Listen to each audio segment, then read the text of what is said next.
Okay, so there's this thing called the gold standard, and it used to be back in the 1920s and even before that, that you could exchange one currency for precious metal, for gold oftentimes. And so the way you could trade one currency versus another is through physical metal. You could trade one currency for gold, and then you could take that gold and then you could trade that for another currency altogether.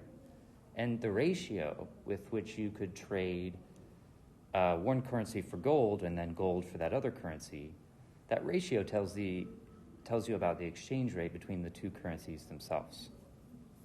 And so that was the idea behind something called the gold standard. This idea that all currencies were linked to the price of gold at a certain ratio.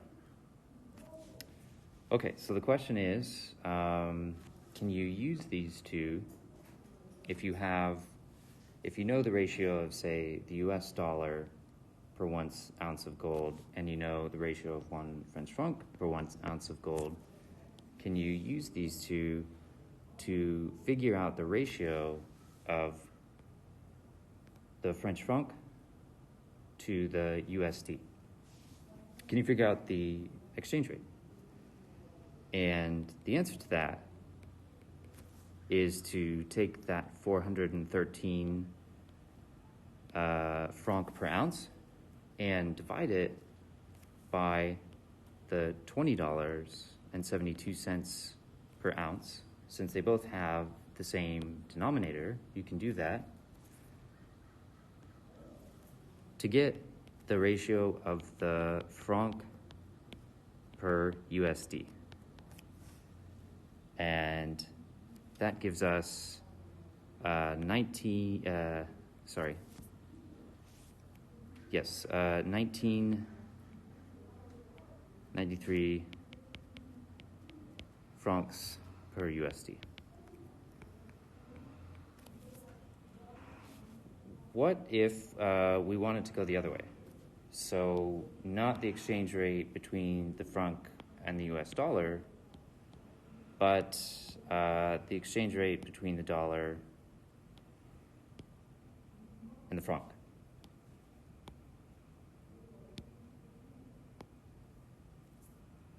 Yes, and so if we were going to go the other way, then we take just the opposite.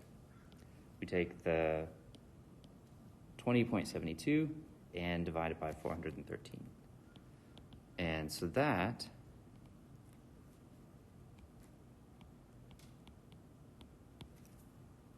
is the US dollar per 1 franc instead of per $1. And that number is 0.05 cents USD per 1 franc at the time. And so the interesting thing is that we didn't sort of look at an exchange rate market to get this information. We actually just looked at the rate at which 1 USD was trading per 1 ounce of gold, and then separately the rate at which the French franc was trading against this piece of precious metal, the same amount, the same weight.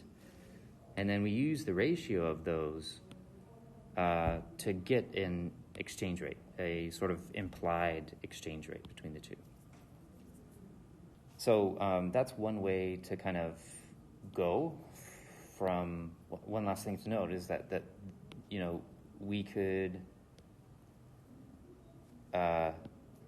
sort of individually calculate these, but we could also take a sort of shortcut and take this number here, the franc per USD, and if we wanted to immediately convert that to USD per French franc, we could actually avoid this step here and get that same number by taking 1 over this number that we found here. So if we take 1 divided by 19.93,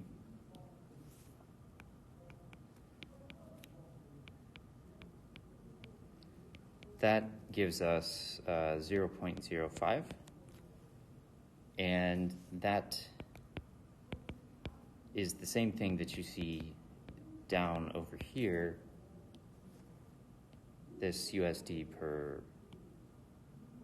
French franc. So to go from one to the other, from franc per USD to USD per franc, we just take 1 and divide by that number. And that works whenever you want to flip the currency that you're talking about.